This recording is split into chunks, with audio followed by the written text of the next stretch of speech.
Hey, it's Mike Ambright with Flipner.com. Welcome back for another exciting VIP interview where I interview successful real estate investing experts and entrepreneurs in our industry to help you learn and grow. Today I'm joined by Patrick Donohoe. He's the CEO of Paradigm Life, where his company teaches business owners, investors, and professionals on sound financial principles.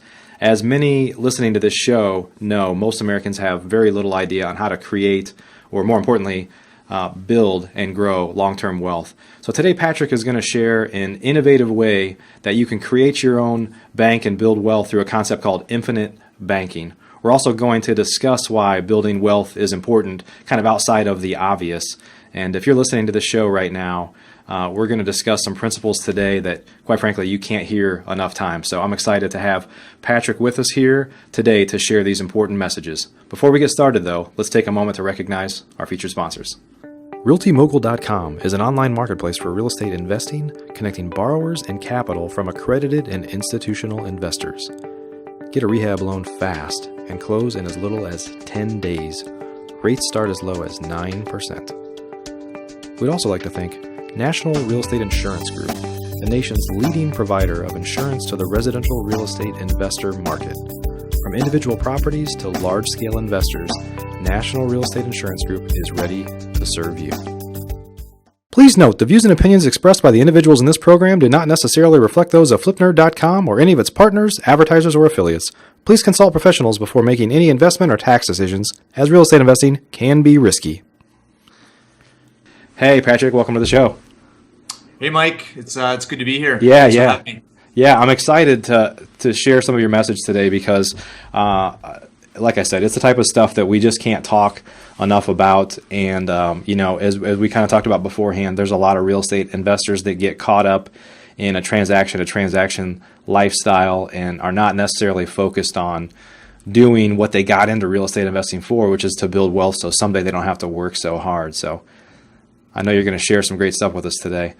No, I agree. I think, especially over the last few years, there's been a lot of people that have been attracted into, the real estate investing industry and have been hugely successful. And I don't think there's better investments out there than real estate if you do it the right way. Yeah. And I've seen, a lot of our business is conducted remotely, so we get to see a lot of different financial situations, and it's awesome. It's really exciting to see a lot of people that take control of their finances and invest in real estate and really step outside of the box and try to build, as you said, some financial freedom for them and their family.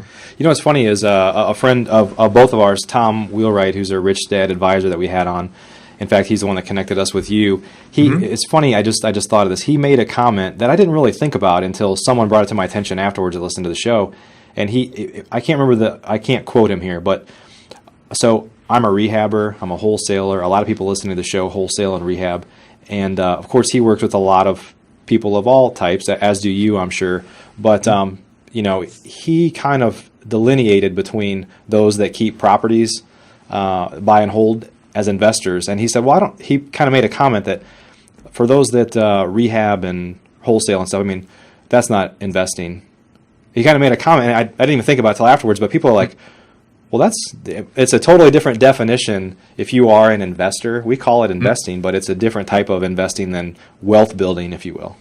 Yeah, it's all. Yeah, Tom, and the entire Rich Dad community have a huge emphasis on cash flow. That an investment that doesn't produce cash flow is, or a financial vehicle that doesn't produce cash flow is not an investment. Yeah, and I agree. I agree with that. I think you look at most every financial vehicle out there, and it could be basically quantified and measured. Even the value of a business is not based on the computers or the ideas. There's some value to intellectual property, but it's all based on the income that it produces. Right. And that's just looking at. I know we were talking beforehand about just rehabbers and flipping. Right now, there's just an incredible opportunity, and there has been for quite a few years. But I saw a lot of situations pre-2008 where individuals were caught with homes that they had intended on flipping and just didn't have their ducks in a row and ended up having to file bankruptcy in certain circumstances and lost a lot of the gains that they had in the previous year. So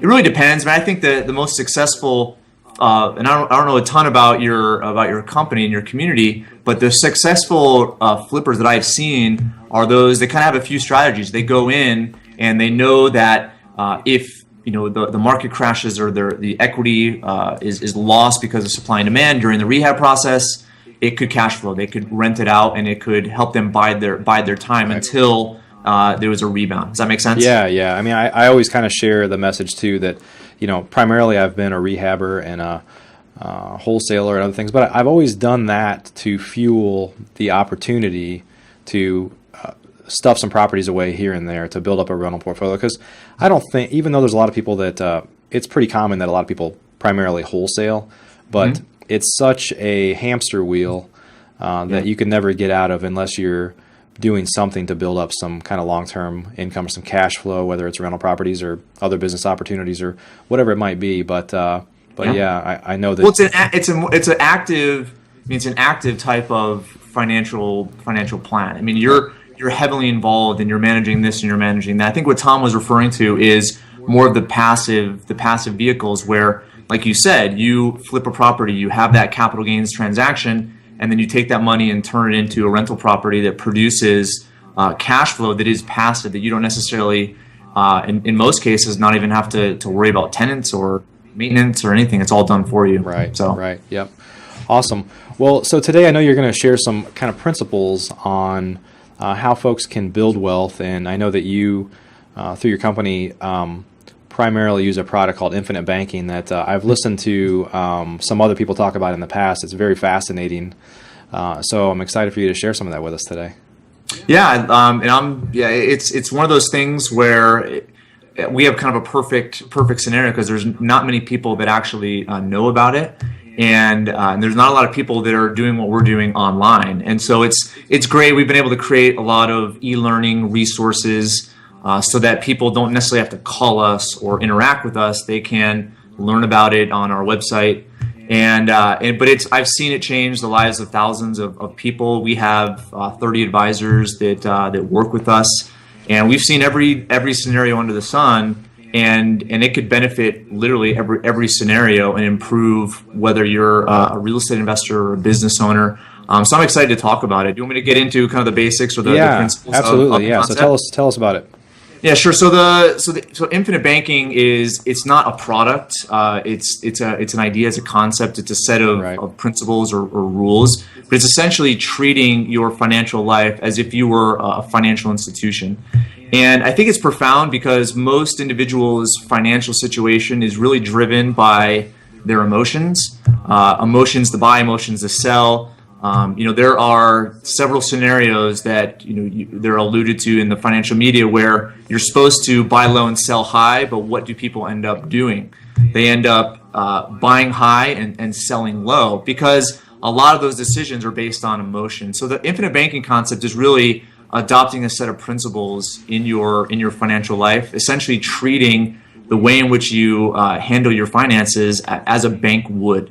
So an example is you could really look to the corporate world. And so in the corporate world, there's a concept that a lot of Fortune 100, Whole Foods is one of the ones that is that actually tells people what they do. But they use a concept called economic value added. And when Whole Foods actually buys a new building or starts up a new location, they don't just dump cash into it. They actually lend money to that location. And for that location to actually break even, it has to pay back corporate with interest.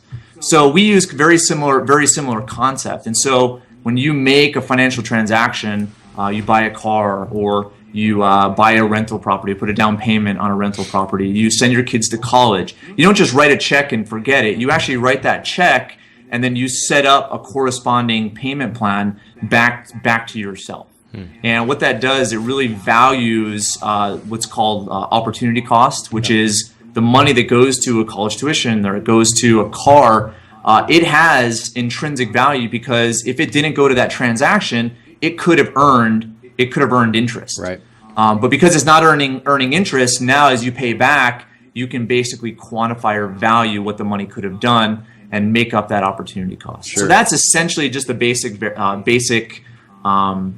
principles of the concept. But we do use a specific financial product that works best, because you can essentially use a checking account or a savings account to do it. But we use an insurance product, and it's just a traditional whole life policy that is funded to an IRS regulated maximum.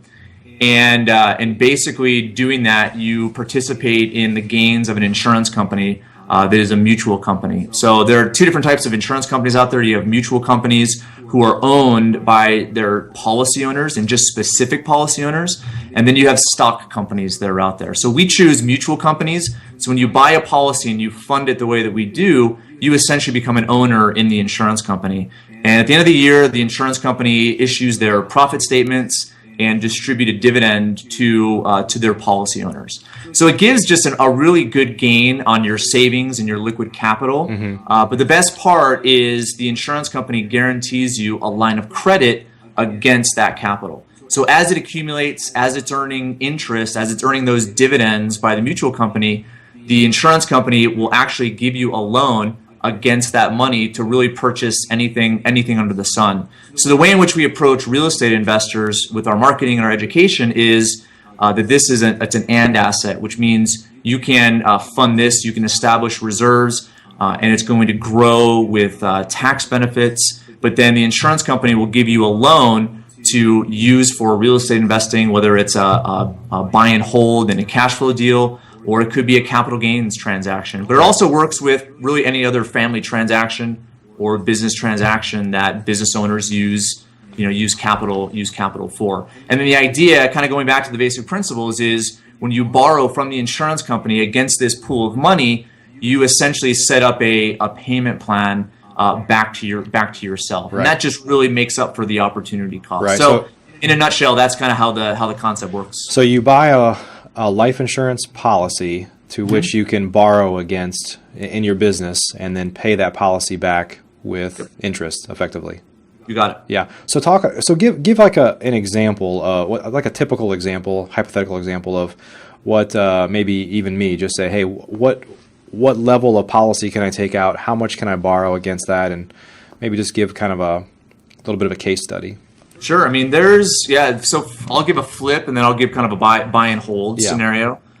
So you basically, you fund a policy. There has to be a commitment there. The commitment, depending on age and health, is anywhere from 5 to 7 years. So funding that, you're going to fund up to that IRS maximum. And then the majority of what you put in will be available to borrow against immediately.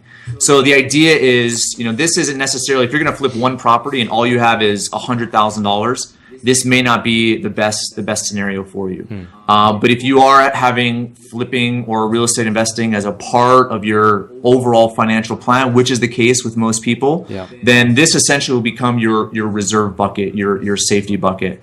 So as you build that, when you do have a flip deal that comes up, instead of using your cash reserves, you're going to use the loan against the insurance policy to acquire the property. Okay, so you buy the property. It's essentially a cash transaction because the insurance company does not require any collateral. The policy itself is the collateral, so they're not going to put a lien on the property. So it's unencumbered. You basically own it free and clear.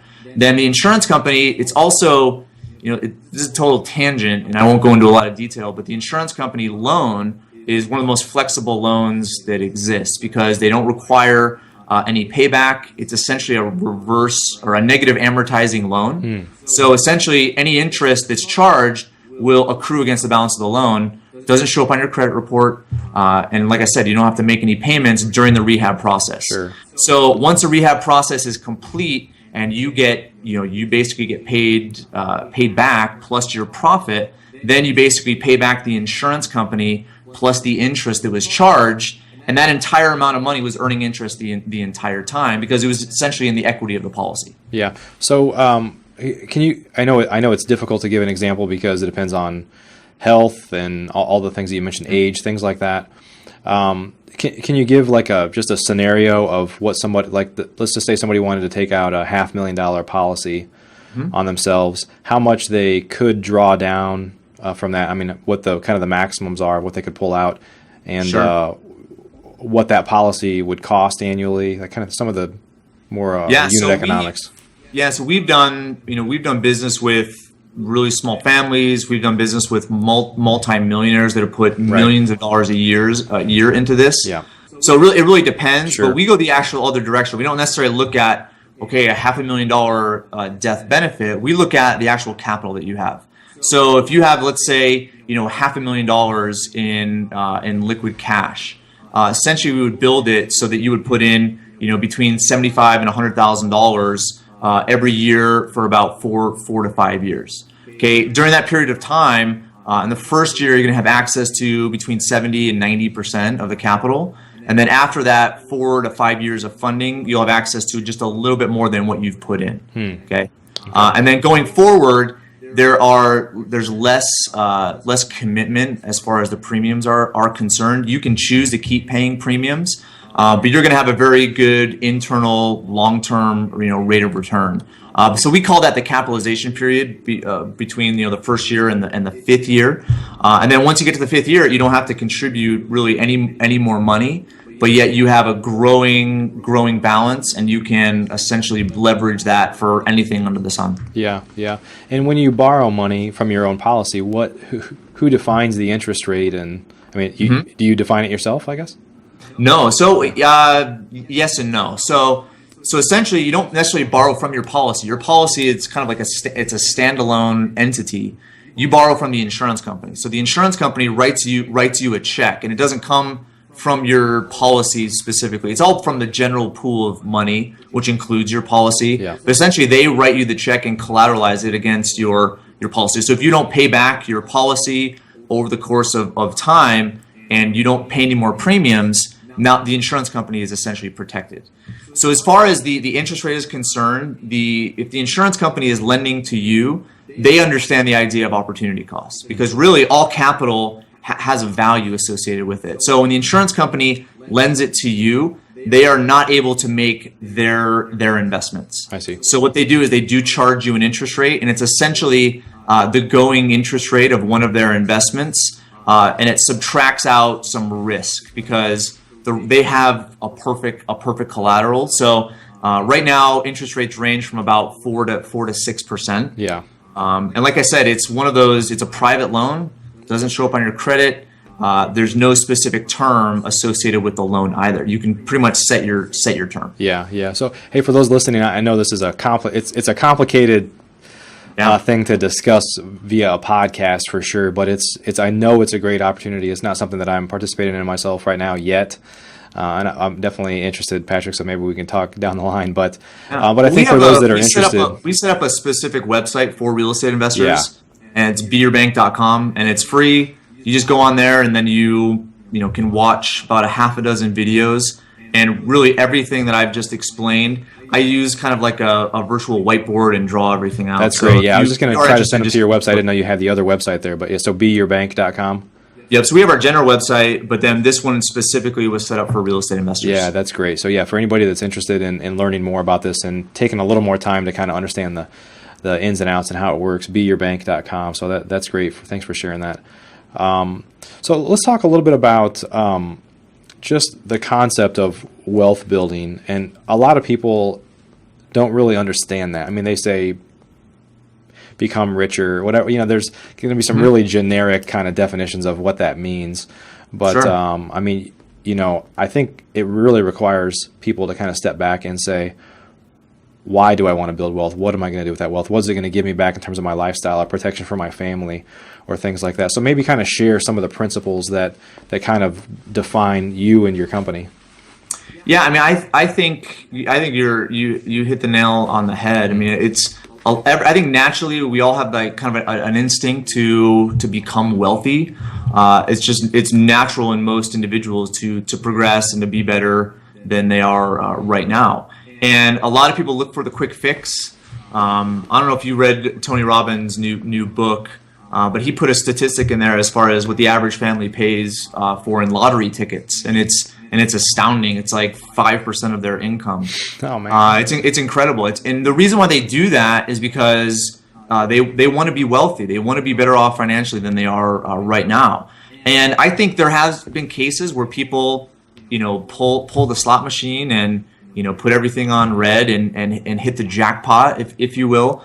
But that's, the chances of that happening are very slim. Yeah. So as far as building wealth, there's a lot of, I think in our day and age with the amount of information that's out there, it's easy to see what successful real estate investors do, what successful entrepreneurs and business owners do. I mean, I was researching this the other day, but there's $150 trillion of private wealth in the world. It's an astounding amount of money.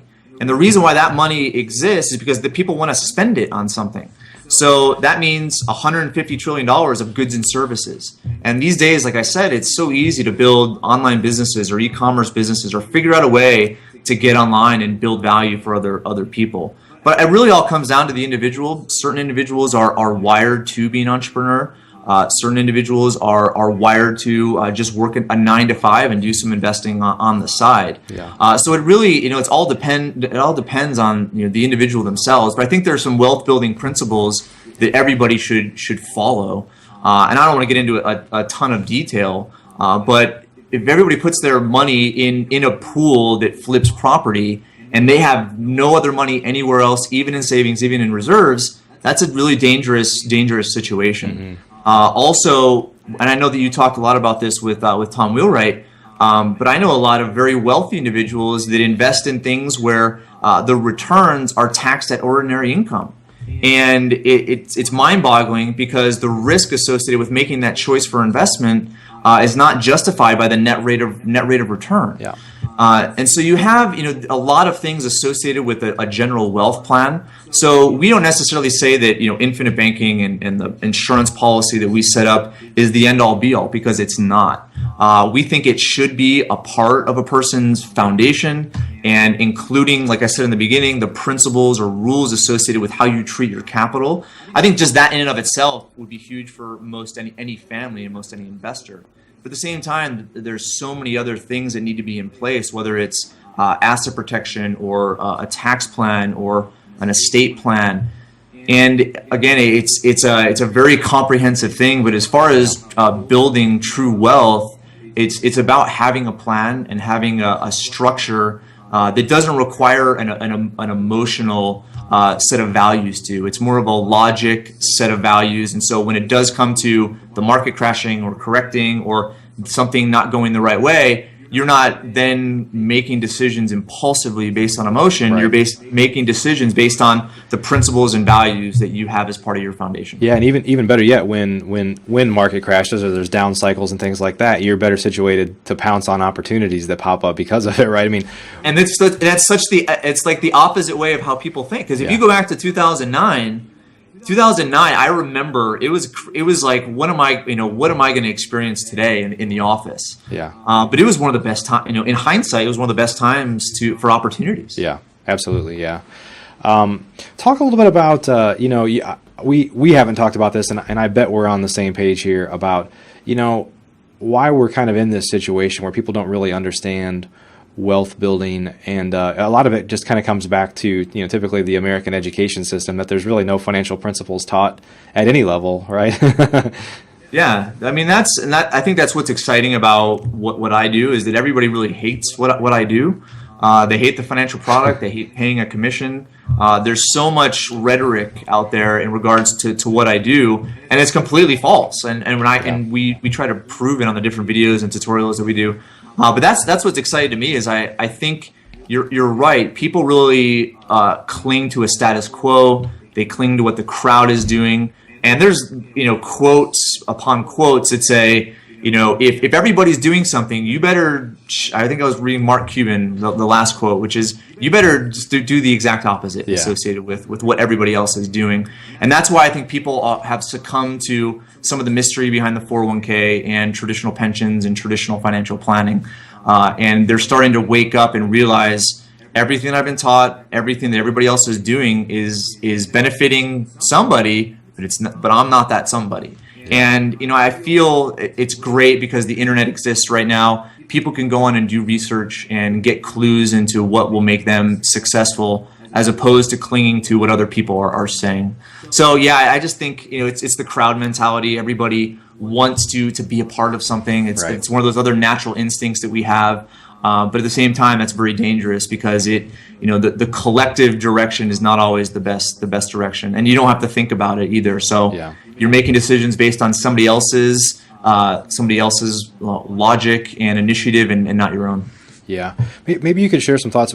Part of what I do, in all honesty, I love interviewing and talking to people. I love meeting smart people.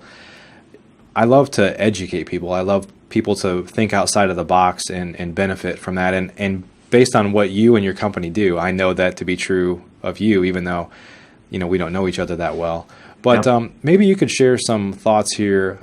I probably one of the most common phrases that I hear when I interview people is, then I read Rich Dad, Poor Dad. Literally, it comes up probably on a quarter of the shows, or at least. Yeah. But it's the principles that are in there, and I think maybe you could share some advice for, other than obviously people can come to your websites, beyourbank.com or paradigmlife.net, which we'll add on down below the video here. But just for where people can start better educating themselves, or better yet, or kind of or teaching their children. There's really not a lot of resources out there to start educating people's children, your own children, on how to be more savvy financially. Yeah, and I'm because I have an 8-year-old and a 10-year-old and an almost 1-year-old, and I'm big on that. I think the generation that's up and coming is gonna change the world because of how they're growing up and with technology, but you still have that status quo. You still have this crowd as far as how kids are supposed to be educated, what they're supposed to do. I was having dinner with my 8-year-old daughter, and she hates dinners with me because I just pepper her with questions. But I kind of, because she's in the public school system, and I tried to drive, what are you being taught and why are you doing it? And it all came to a better job. You want to be smarter so that you can get a good job and work for somebody else. Right. And I think for some people that might be okay.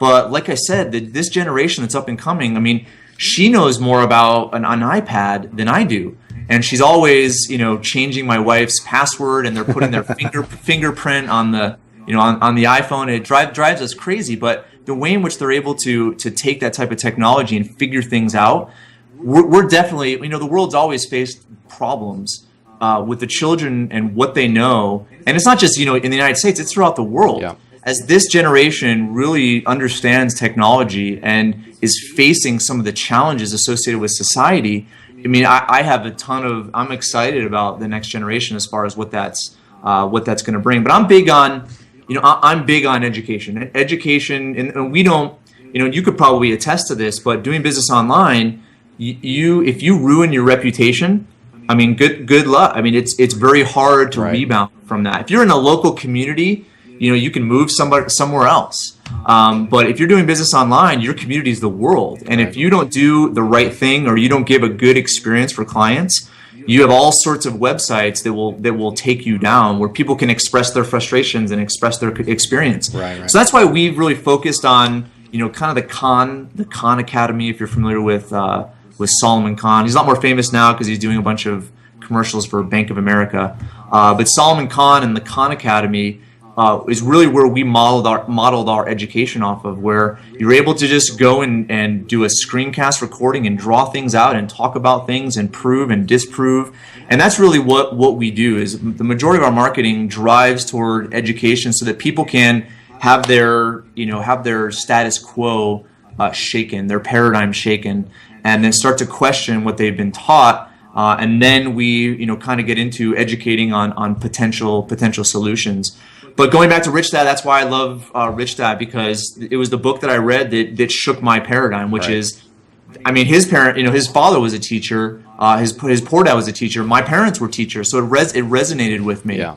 And I just looked at everything that I was taught, and I said, I don't want to go and get my MBA. I don't want to go and get a regular job. I want to sell. I want to work for myself, and that kind of put me on the path to where I am right now. And that, one of my first mentors was one of Rich Dad's first advisors.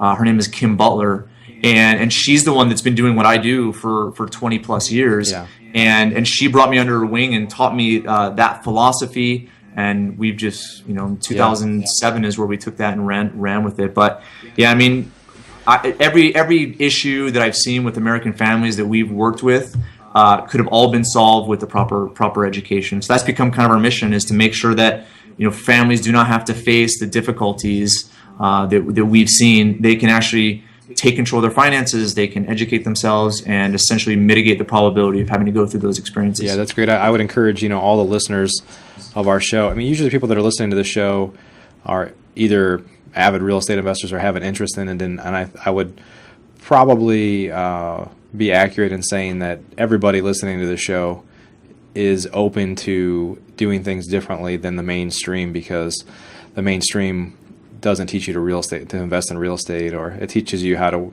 work for somebody else, right? So I would encourage people to be open-minded and learn more about some of the stuff we talked about today, and go to beyourbank.com to learn about some of the products that are out there that allow you to basically some vehicles to start building wealth and stuff like that. So awesome. Well, hey, Patrick, thanks for your time today. I definitely appreciate it.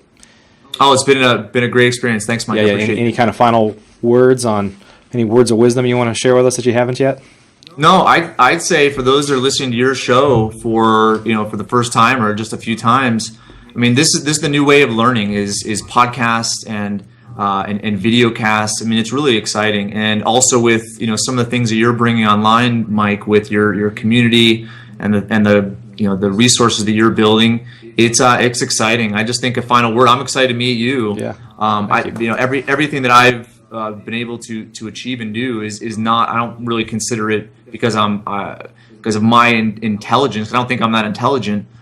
It's because of it's relationships, and I think you can build really strong relationships these days without having to. You're in Dallas. I'm in Salt Lake, and but yet now we have a relationship, and I think that's the asset of the future, is the people that you know. Yeah, absolutely. I'd agree with that.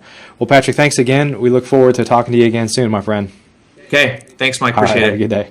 You too. Are you a member of FlipNerd.com, the most robust real estate investing platform in existence, where you can find off-market wholesale deals and great vendors literally in your market? You can get access to advice from experts and learn about local clubs and events right in your backyard. If not, please visit FlipNerd.com and register for a free account. You can register in less than a minute. It's pretty much the coolest site that's ever existed in the real estate investing industry, so get on over to FlipNerd.com.